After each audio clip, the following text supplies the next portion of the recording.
Hello everyone, I'm Tanya Singh. I'm a third year MBBS student from GR Medical College, Gwalior. So सबसे पहले तो thank you so much guys. आप लोग काफी अच्छा response दे रहे हैं मेरे ऐप पर और कुछ लोगों को शायद अभी नहीं पता होगा मेरे ऐप के बारे में।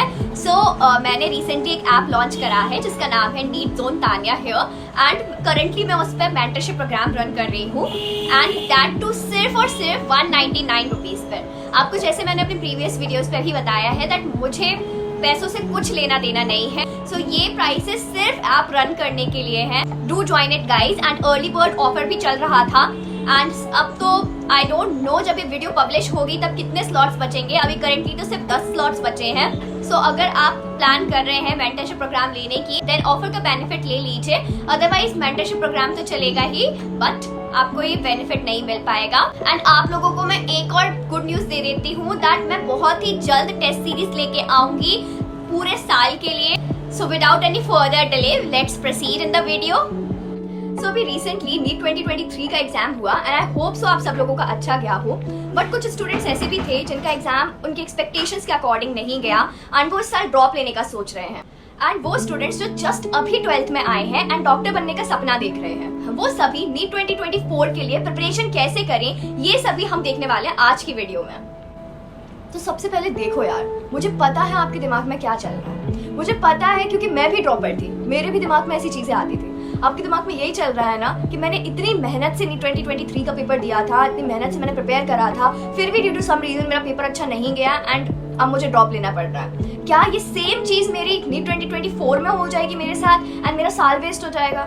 आई नो मेरे दिमाग में भी यही बातें चल रही थी, हाँ। और इन बातों की वजह से आप बार बार क्वेश्चन कर रहे होगे अपने डिसीजन को जो आपने ड्रॉप लेने का लिया है।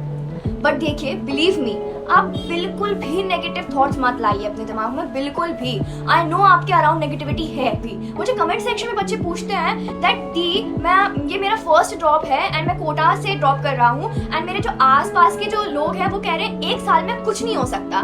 भाई कौन से लोग हैं ये, क्या बकवास सलाह देते हैं लोगों को, बस डिमोटिवेट करने के अलावा कोई काम नहीं है इन लोगों का। तो इन लोगों की तो आप सुनना बिल्कुल ही छोड़ दो। मैंने अपनी जर्नी में ऐसे ऐसे बच्चे देखे हैं जिन्होंने 3-3, 4-4 महीने ढंग से पढ़ के भी नीट क्रैक किया है एंड लोग कह रहे हैं कि एक साल में कुछ नहीं होता। ये प्योरली वो लोग बोल रहे हैं जो खुद लूजर हैं एंड वो सामने वाले को सक्सीड होते हुए नहीं देखना चाहते। तो प्लीज इस नेगेटिविटी से आप दूर रहो कि एक साल में कुछ नहीं हो सकता। एक साल में क्या कुछ नहीं हो सकता यार? एक साल में आप टॉप 1000 में रैंक ला सकते हो, आप टॉप 5000 में रैंक ला सकते हो, कुछ भी कर सकते हो आप एक साल में। ये बस आप में फोकस और डेडिकेशन होना चाहिए, देन आप कुछ भी कर सकते हो। सो अभी आपके पास बहुत टाइम है, लगभग पूरा 1 साल। एंड अगर आपने सही स्ट्रैटेजी के साथ काम किया तो आपका डॉक्टर बनने का सपना हकीकत में बदल सकता है। चलिए विदाउट एनी डिले देखते हैं एक राइट स्ट्रैटेजी। तो सबसे पहले तो रिसोर्सेज की बात करते हैं कि रिसोर्सेज कौन सी आपको यूज करनी है, आपको कौन सी स्टडी मटेरियल यूज करना है, कौन सी बुक्स आपको यूज करनी है। तो देखिए, नीट के लिए तो सबसे बेस्ट जो स्टडी मटेरियल है वो है आपकी एनसीईआरटी बुक्स। एनसीईआरटी बुक्स से ज्यादा इंपॉर्टेंट कोई स्टडी मटेरियल नहीं है। अगर वैसे तो आप सब लोग जानते ही होंगे कि एनसीईआरटी कितनी इंपॉर्टेंट है नीट के लिए, लेकिन अगर आपको कोई भी डाउट है तो आप पीवाईक्यूज एनालाइज कीजिए।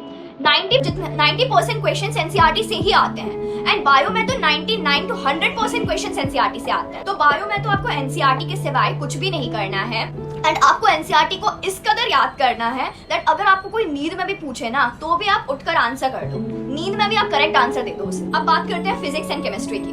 अगर आप किसी कोचिंग इंस्टीट्यूट में एनरोल हो तो आपके जो मॉड्यूल्स होंगे, कोचिंग के मटेरियल्स होंगे, वो मटेरियल्स एंड एक पीवाईक्यू की बुक, बस इनको आपको करना है। इनके अलावा आपको कुछ नहीं करना है। जो भी आपके कोचिंग के मॉड्यूल्स हैं उसमें जितने भी क्वेश्चंस दिए हैं आप उन्हें प्रैक्टिस करें। देखिए, मैं आपको एक चीज और अच्छे से समझाना चाहूंगी दैट हमारे पास ना रिसोर्सेज, ऐसा नहीं कि हमें बहुत सारा स्टडी मटेरियल रखना है और बहुत सारे स्टडी मटेरियल को सॉल्व करना है, ठीक है। हमें अपना स्टडी मटेरियल कंसाइज रखना है एंड उसी कंसाइज मटेरियल को बार बार रिवाइज करना है, बार बार पढ़ना है। ओके, एक्चुअली मेरी कोचिंग में भी एक ऐसा लड़का हुआ करता था। वो क्या करता था, उसके पास ना बहुत सारी बुक्स थी, बायो में भी उसके पास ना एमसीक्यू बुक्स बहुत सारी थी, तो उसने हजारों एमसीक्यू सॉल्व करके रखे थे। फिर भी उसके ना कभी भी 360 आउट ऑफ 360 नहीं आते थे, 330, 320 पे ही लटका रहता था। बाकी जो बच्चे कंसाइज मैटर करके रखे थे और बार बार उसी को रिवाइज करते थे, उनके 360 वाला मार्जिन टच हो जाता था। तो आपको अपना मटेरियल जो है वो कंसाइज करके रखना है।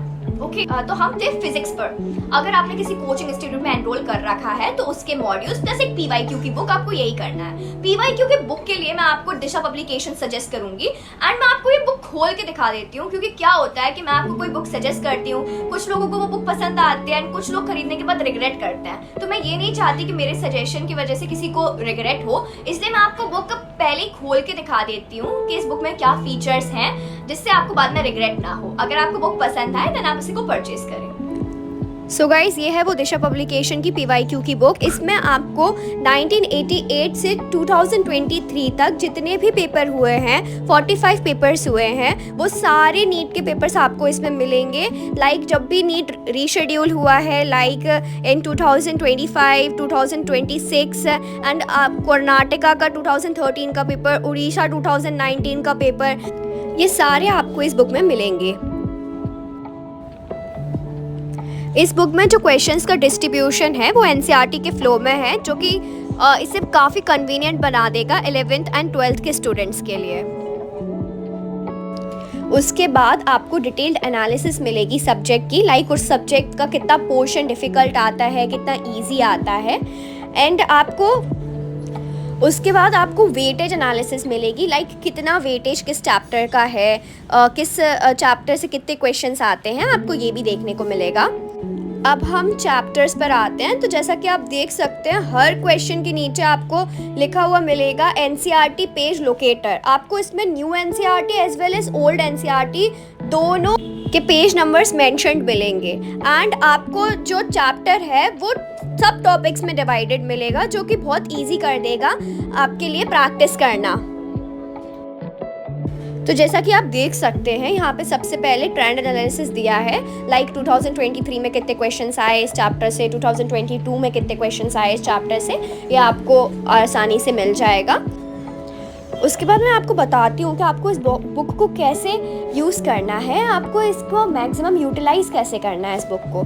तो आप जैसे भी पीवाईक्यू लगाने के लिए बैठेंगे, जैसे आप फर्स्ट टाइम लगा रहे हैं, तो आपको फर्स्ट टाइम में कुछ क्वेश्चंस ऐसे होंगे जो आपसे बनेंगे नहीं, तो आपको उनको सर्कल करके रख लेना है, राइट। पेंसिल से सर्कल कीजिएगा फर्स्ट टाइम में तो। एंड जब आप नेक्स्ट टाइम जब सॉल्व करोगे ना, तो आपको पहले इन क्वेश्चंस को करना है, जिससे आपको समझ आएगा कि आपकी कितनी ग्रोथ हुई है, आपको कितना समझ आया है। आपको इस बुक में डिटेल्ड एंड एररलेस सॉल्यूशन मिलेंगे सारे क्वेश्चंस के, जैसा कि आप देख सकते हैं इसमें कैसे दिया हुआ है। ये बुक हिंदी एंड इंग्लिश दोनों में अवेलेबल है। बुक को बाय करने की लिंक मैं आपको डिस्क्रिप्शन बॉक्स में दे दूंगी। ओके, तो अब आते हैं उन बच्चों पर जिन्होंने किसी भी कोचिंग इंस्टीट्यूट में एनरोल नहीं कर रखा है। तो देखिए, आप एचसी वर्मा या फिर डीसी पांडे यूज कर सकते हैं। वैसे मैंने यूजली देखा है कि स्टूडेंट्स डीसी पांडे को ज्यादा प्रेफर करते हैं, बिकॉज एचसी वर्मा का काफी अच्छा खासा लेवल होता है एंड वो मेनली जेईई और आईआईटी वाले जो बच्चे होते हैं उनके लिए हेल्पफुल रहता है। सो आप डीसी पांडे यूज कर सकते हैं।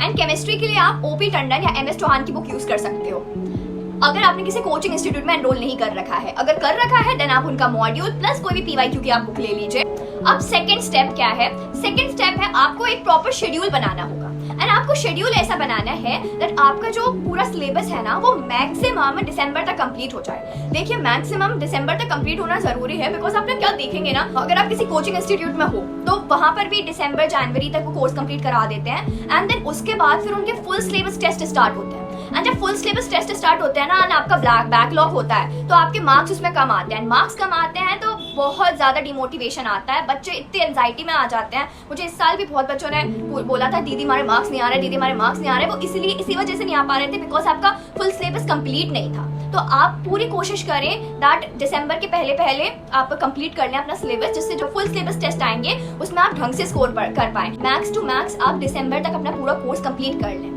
एंड बिलीव मी, अगर एक प्रॉपर शेड्यूल के साथ चलोगे ना, तो ये बहुत आसानी से आप अचीव कर लोगे। डेली के छोटे छोटे टारगेट सेट करो एंड उन्हें अचीव करो।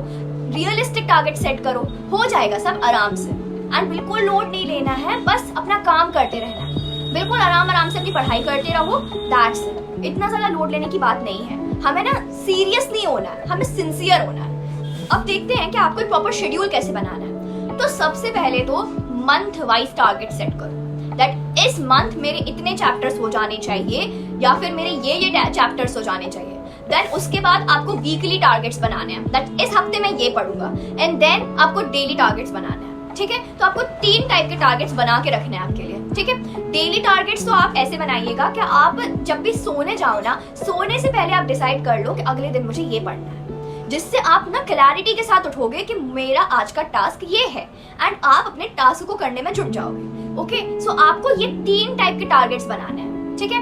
यही आपका एक प्रॉपर शेड्यूल बनाएगा। सो नीट में टोटल 97 चैप्टर्स हैं, फिजिक्स, केमिस्ट्री और बायो को मिला के। एंड हाँ, कुछ चैप्टर्स को निकाला भी गया है एंड सिलेबस रिड्यूस भी करा है, एंड 99% एनटीए भी अपना सिलेबस रिड्यूस करेगी ही, but on a safer side हम 97 चैप्टर्स लेकर चलते हैं। आपके पास 97 चैप्टर्स करने के लिए जून से दिसंबर तक का टाइम है, मतलब टोटल 7 मंथ्स। एंड इसमें से भी आप 1 मंथ निकाल दो। अगर आप 12th में हो तो आपके फर्स्ट टर्म के एग्जाम्स आएंगे, उसमें ही आपके 15 दिन चले जाएंगे, उसमें सिर्फ आप रिवीजन कर पाओगे, एंड 15 दिन बाकी कुछ भी चीजों में जा सकते हैं, तो आप 1 महीना निकाल दीजिए। तो आपके पास टोटल 6 मंथ्स है 97 चैप्टर्स करने के लिए। तो मतलब आपको 1 महीने में मिनिमम 15 चैप्टर्स करने हैं। एंड आप ये मत सोच के रखना कि मैं पहले 12th कर लेता हूँ फिर मैं 11th करूंगा, क्योंकि इतना ज्यादा बैकलॉग हो जाएगा ना दैट आपसे फिर 11th कवर नहीं हो पाएगी, बहुत प्रॉब्लम आएगी। एंड 11th का syllabus, mark my words, 11th का सिलेबस ज्यादा डिफिकल्ट है 12th से। 12th is comparatively easier. And सबसे इंपॉर्टेंट चीज जो है वो है रिवीजन। आप डेली जो पढ़ोगे वो आपको 6 महीने बाद तक याद नहीं रहेगा, तो आपको क्या करना है, हर और डे पे आपको रिवाइज करना है। मैं क्या करती थी, मैं जो भी मतलब जैसे मैंने आज कुछ पढ़ा तो मैं उसी दिन की रात को एक बार रिवाइज करके सो जाती थी, एंड देन मैं 3rd डे, ठीक है, एंड देन मैं 2 दिन बाद, फिर उसके बाद 5 दिन बाद ऐसे रिवाइज करती थी। क्योंकि अगर आप रिवाइज नहीं करोगे ना, then I am damn sure 1-2 महीने के बाद आपको वो टॉपिक ऐसा लगेगा जैसे आपने कभी पढ़ा ही ना हो, बिल्कुल नया लगेगा वो टॉपिक आपको। तो ये तो हो गया दिसंबर तक का प्लान, पर उसके आगे क्या करना है। तो जनवरी से आपको रिवीजन एंड मॉक टेस्ट, बस सिर्फ ये 2 चीजें करनी है, ठीक है। आप कर सकते हैं कि आप हर 2-2, 3-3 दिन में एक मॉक टेस्ट दें एंड रिवीजन साथ साथ करें। आप खुद सोचिए, अगर आप लगातार 3-4 महीने इतने सारे मॉक टेस्ट देंगे एंड उन्हें एनालाइज करके अपनी जितनी भी गलतियां उन्हें रेक्टिफाई करेंगे, तो कौन रोक सकता है आपका सिलेक्शन, कौन रोक सकता है आपको आपके ड्रीम कॉलेज जाने तक। सो मैंने आपको बहुत ही बेसिक प्लान बताया है, मैंने आपको इसमें कुछ भी हार्ड नहीं बताया है या फिर कुछ भी अलग सा नहीं बताया है, क्योंकि बिलीव मी इतना ही करना होता है सिलेक्शन के लिए। जो टॉपर्स होते हैं या फिर जो जिन बच्चों का सिलेक्शन होता है मेडिकल कॉलेज में, उन्होंने भी कुछ अलग नहीं किया होता है, उन्होंने ही यही सब चीजें करी होती हैं, बट थोड़े बेटर वे में, थोड़ी ज्यादा सिंसियरिटी से, ठीक है। तो आपको भी यही करना है, यही बेसिक चीजें करना है, कुछ एक्स्ट्रा ऑर्डिनरी नहीं करना। एंड में याद रखना, नीट एक स्प्रिंट नहीं है जो 1 दिन या 1 महीने में खत्म हो जाएगी। नीट एक मैराथन है। नीट में स्कोर करने के लिए, अपने ड्रीम कॉलेज तक पहुंचने के लिए सिर्फ इंटेलिजेंस से काम नहीं चलेगा, उसके साथ हार्ड वर्क, डेडिकेशन, कंसिस्टेंसी और प्रॉपर प्लानिंग के साथ आपको चलना पड़ेगा। एंड मैं एक बात आपको वीडियो के एंड में रिक्वेस्ट करना चाहूंगी दैट प्लीज ऐसा मत करना कि मेरे वीडियो देखने के बाद आप ये सोच रहे हो कि कल से स्टार्ट करेंगे, यही सोचते रह रहे हो, तो या फिर स्टार्ट किया भी तो 7 दिन या फिर मैक्सिमम 15 दिन तक, उसके बाद छोड़ दिया। देखो ऐसे काम नहीं चलेगा। मैंने आपको एक बहुत ही बेसिक प्लान बताया है, कुछ हार्ड चीजें नहीं बताई हैं, बट एक कंडीशन है कि आपको कंसिस्टेंट रहना है, आपको रोज ये सारी चीजें करनी है, रोज, तभी आपका सिलेक्शन हो पाएगा। देखो चीजें बहुत सिंपल हो जाती हैं अगर हम कंसिस्टेंसी रखें तो। ओके, सो प्लीज कंसिस्टेंट रहना एंड इस वीडियो को देखने के बाद ही अपनी प्रिपरेशन स्टार्ट कर देना। बिकॉज क्या होता है ना कि आप अभी टाइम वेस्ट कर देते हो एंड देन लास्ट में फिर 4 महीने 5 महीने बच जाते हैं एंड देन फिर आप ये सर्च करते हो can I crack NEET in 4 months, can I crack NEET in 5 months. अब मेरा तो काम ये है कि आप लोगों को मोटिवेट करूं एनी हाउ, तो मैं आपको तब भी कुछ ऐसी टिप्स बताऊंगी कि आप 4-5 महीने में कैसे कर पाएंगे, बट वो बहुत हार्ड होता है, वो बहुत ज्यादा हार्ड होता है। इसलिए आप अभी से पढ़ना स्टार्ट कर दीजिए, जिससे आपको तब उस टाइम पे नहीं देखना पड़े कि दी अब कैसे क्रैक करूं, दी मैं डिमोटिवेट हो रहा हूं, दी अब मेरा क्या होगा। रिस्क मत लो, प्लीज रिस्क मत लो, अभी से पढ़ना स्टार्ट कर लो। आपने एक बात तो सुनी होगी ना कि अगर एक पानी की बूंद एक पत्थर पर बार बार उसी जगह गिरे तो वो पत्थर को भी तोड़ देती है। तो यार नीट क्या चीज है, अगर आप रोज डेली मेहनत करोगे पक्का क्रैक होगी, डेफिनेटली क्रैक होगी आपसे। Thank you so much for watching and keep studying.